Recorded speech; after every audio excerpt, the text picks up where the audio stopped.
Fala pessoal, fazendo os testes na placa da Atrium, a segunda placa. Fiz toda a montagem, isoladores de silicone, tudo conforme aí o projeto. Quem não sabe, gente, o Atrium 1200 é o projeto base, é do Dr. Marshall Leach, duplo par diferencial. O que foi feito aqui simplesmente foi melhoria de alguns circuitos, a meu ver, é claro. Fiz algumas inserções de algumas fontes estabilizadas para melhorar o desempenho do amplificador, principalmente em alta. Quando você tem aquele som grave, onde puxa muita corrente do amplificador, normalmente em amplificadores que tem uma fonte pequena, falo da filtragem, você não consegue segurar, né, a distorção de 60 Hz, né, da rede elétrica, 60 ou 50, dependendo do local que você esteja. Aqui no Brasil é 60, acho que na Europa é 50. Então o amplificador está em teste, deixo ele ligado um tempo, até ele estabilizar o bias. O bias dele está bastante estável. O que eu modifiquei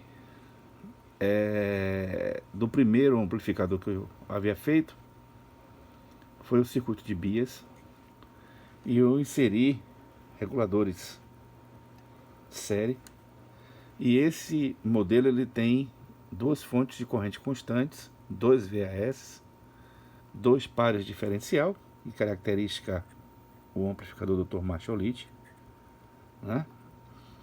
Ele tem aí capacidade de colocar até 5 pares, que é o lado NPN, que é o lado PNP. Os drives também ficam acoplados termicamente ao dissipador. Eu não gosto muito desse tipo de configuração, porque caso ocorra um aumento de temperatura no dissipador, por uma falha de refrigeração, ele vai aquecer também os drives. Então com isso, vai precisar que seja feito um multiplicador de VBE bastante atuante. Então eu tenho algumas redundâncias de proteção. Primeiro que eu coloco ele aqui, né?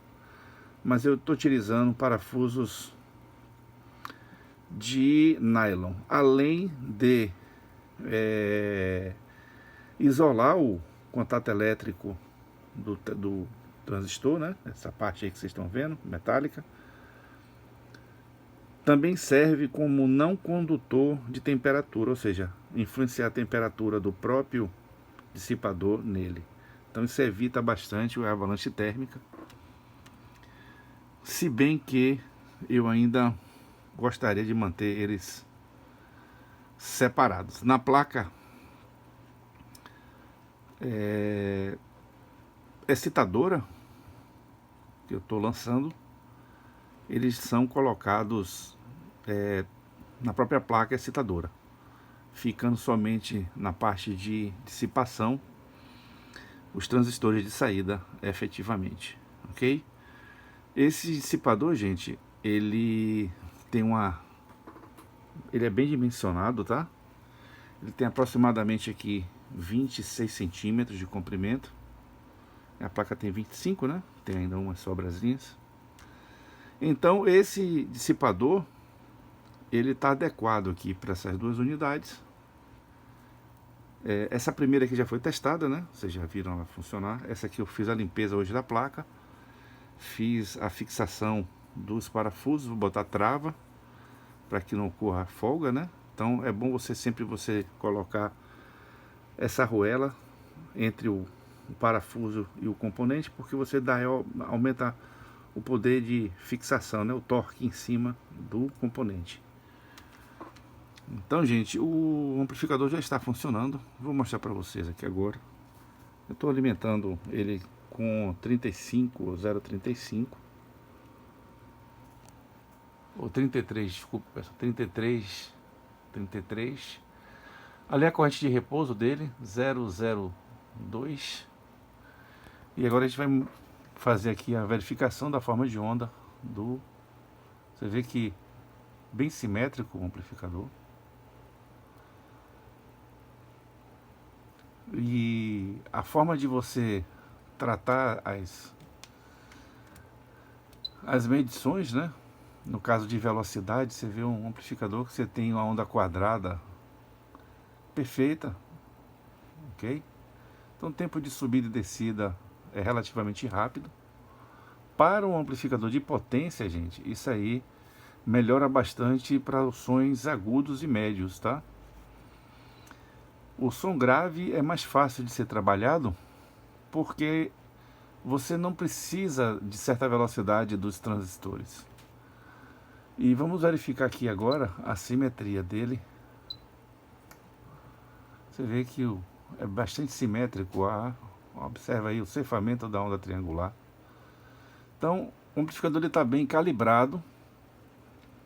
Eu acredito que dê para ter bons resultados com sonorização profissional. E o gostoso é esse aí, ó. O amplificador ele repõe rapidamente a corrente de repouso. Essa placa, gente, vocês podem utilizar ela com 3 pares. Se você for utilizar com a tensão até de 75 volts simétricos, ok? Mas aí você tem que ajustar o amplificador, ok? São ajustes simples, né? Esse ajuste aqui é que dosa a simetria ou corrente de offset do amplificador. Então, normalmente, quando você compra ele ajustado aqui comigo, ele sai sem esse trimpote aqui. Por quê? Porque ele já sai preparado para tensão máxima de operação, que é mais ou menos 95 volts, ok? Eu vou substituir os capacitores do circuito de filtro. Esses capacitores todos estão para 100 volts, mas como está bem próximo aí do limite de 95, eu vou aumentar para 160 volts, ok? Esses são os capacitores, gente, em cascata, que a gente chama do filtro de linha. Então isso evita a oscilação, a variação da tensão quando você tem aquele som grave mais encorpado. Então o capacitor ele tem a retenção da energia, né, por alguns instantes, e tem um diodo que evita que ela escoe para os transistores de saída. Eu estou com a segunda placa, que é com alimentação dupla, ou seja, eu tenho uma alimentação para os transistores de saída, separado das tensões, né, do VAS e do par diferencial. Por que isso? Porque o VAS, ele tem uma tensão estabilizada, ok? Você vai ter recursos mais desejáveis no... Recursos não, você vai ter mais qualidade, principalmente quando ele estiver trabalhando em alta, dá aquele som pesado, grave, aquela batida. Então você não vai ouvir o ruído de 60 Hz, né? Que quando você ultrapassa o limite da fonte, a tensão cai, e quando você cai, você destabiliza o VAS. Então você desregula o bias, desregula o par diferencial. Ele não é envolvido nisso, porque ele tem uma segunda fonte de corrente constante para ele, exclusivamente para ele. Então eles trabalham aqui com a tensão de 30 volts, mais ou menos 30 volts, né? Nesse par diferencial, nesse. E os VAS trabalham com a tensão de 95 volts. Isso se você alimentar ele com 95 volts, claro. A limite para esse amplificador é você trabalhar até com 3 pares. Você pode trabalhar com 4 pares, né? Tirando esse do meio para ficar simétrico. fica um bom visual, ou trabalhar com 5 pares também. Isso aí você pode utilizar essa placa no nosso SA5, SA4, SA3, que utiliza a mesma placa, só reduzindo o número de transistores de saída. Embora seja uma placa tradicional, né, que a gente chama, nós temos aí um diferencial muito grande em relação ao projeto da Signos, ok, gente? Então tem alguns recursos que eu instalei no amplificador, né? Inclusive são recursos que a maioria de vocês já conhece, principalmente quem faz manutenção desses amplificadores, né, da Signos. E um detalhe, aqui é fácil você desativar o VI Limiter. Eu recomendo o VI Limiter se você for trabalhar em sonorização profissional, né, porque ele sai calibrado aqui na minha mão, né, tô falando dessa placa, justamente para quando estiver no limite máximo ele começar a dar o corte dos transistores. Então, se você for fazer manutenção em qualquer amplificador que tiver VI Limiter e fizer essa substituição aqui dos resistores de emissor, você tem que colocar exatamente o que o fabricante colocou. Se você botar um resistor com um valor ohmico maior, você vai habilitar o VI Limiter mais cedo. E se você botar ele menor, ele vai retardar o efeito do VI Limiter. Então tem que ter cuidado com alguns critérios, né? Principalmente onde você utiliza o VI Limiter, porque ele mal calibrado, ele estraga a dinâmica do áudio. Então quando você tiver com aquele som grave batendo no peito e tiver um VI Limiter descalibrado, ele vai fazer o corte e vai deixar aquele som xoxo. Então muitas das vezes aí, o som xoxo aí é proveniente da má calibração do VI Limiter. Quem quiser desabilitar, tem 2 resistores lá de 10 reais, um aqui e outro cá, é só tirar, que desabilitou o VI Limiter. Tá ali, tá vendo? Eu fiz essa montagem para facilitar, né? No caso, quem quiser desabilitar, eu não recomendo.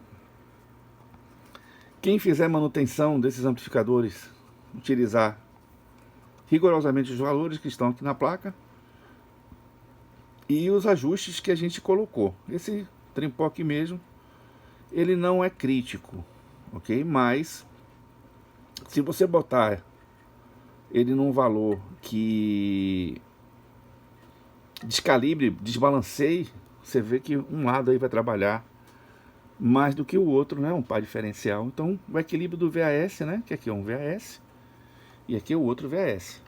Então aqui existe um resistor fixo que alimenta o VAS, esse primeiro VAS que é do lado PNP negativo, e o positivo aqui. Você pode deixar os resistores fixos desde que você primeiro faça a checagem da simetria, como está ali, ó. A corrente está sendo consumida tanto de um lado como de outro, bem próximas, que é 20 miliamperes. Então é uma corrente de repouso, que para esse amplificador ainda está baixa, eu vou ter que subir um pouco. Eu simplesmente estou fazendo as verificações, inclusive, de medições de pontos que a gente precisa ter, e depois fazer a análise do amplificador, né? Utilizando o limite dele, que é a tensão mais alta e a impedância mais baixa, que no caso aqui é uma impedância de 4 ohms.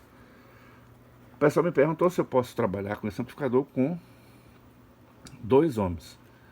Ó, de poder pode. Primeiro você vai ter que desabilitar o VI Limiter, vai reduzir a tensão, mantendo essa quantidade de transistores. Então se você, ao invés de você usar aí 90 volts, 80 volts que eu recomendo, você trabalha aí com 60 volts simétricos. Aí você vai poder trabalhar em 2 ohms. Mas eu digo uma coisa para você, gente: trabalhar com impedâncias muito baixas, você exige muito dos transistores de saída, e se tiver alguma falha em algum transistor, sai queimando tudo. A impedâncias um pouco mais altas, de 4 e 8 ohms, eu recomendo porque você trabalha com seus amplificadores frios, vocês trabalham com os alto-falantes de menos potência, né, que você vai botar a maior quantidade de alto-falantes, e vai ter uma eficiência sonora maior do que você utilizar um alto-falante apenas, né, por canal, digamos assim, de 2 ohms. Então você vai ter aí um prejuízo muito grande utilizando baixa impedância, a não ser que você tenha associações de caixas de som múltiplas, né? Aí sim você vai ter uma compressão sonora mais alta, porém você vai exigir muito dos amplificadores. Então é recomendado que você tenha mais amplificadores com a potência um pouco mais reduzida, no caso de 800 watts por canal é uma boa potência. Dá para você fazer uma sonorização profissional com qualidade. E lembrando, gente, antigamente você tinha maior quantidade de alto-falantes, transdutores, né? Inclusive eles eram de menor potência e tinha muito amplificador. Imagine um trio elétrico com PM5000. Quantos tinham que ter? Quantos PM5000 tinha que ter aí? PM5000 dá 200 watts por canal, né, em 4 ohms. E só tinha esses amplificadores, o gradiente, né, o A1, dentro dessa faixa de potência. Então, o que eu recomendo sempre para vocês? Manter uma potência razoável, porque os alto-falantes, você querendo ou não, eles gastam mais energia do que eles promovem potência sonora. Eu não concordo com alto-falantes muito potentes de 5.000, 4.000. Um alto-falante bom aqui para esse amplificador, um amplificador de 1.000 watts, dá de 18 a 20 polegadas, um grave, e uma impedância de 8 ohms, 2 em paralelo, né, para dar 4. Você vai ter um som fantástico aí com esse amplificador, uma pressão acústica fantástica. Então é isso aí, pessoal, só mostrando para vocês conhecendo o Atrium. Esse bloco eu vou colocar à venda em nossa loja. Você pode comprar em 4 vezes sem juros, todos os componentes zerados, de boa qualidade, placa de fibra de vidro, a placa é toda estanhada, toda reforçada. Essas duas placas foram as placas protótipos que foram feitas para testes de furação, adaptação de dissipador, mas elas são da mesma forma que essa aqui, tá? Essa aqui só foi feita industrializada. E a vantagem de você adquirir esse bloco aqui, que ele já sai todo montado, testado, calibrado. Inclusive, se você quiser, se você for arrematar esse bloco aqui, você informa a tensão que vai trabalhar.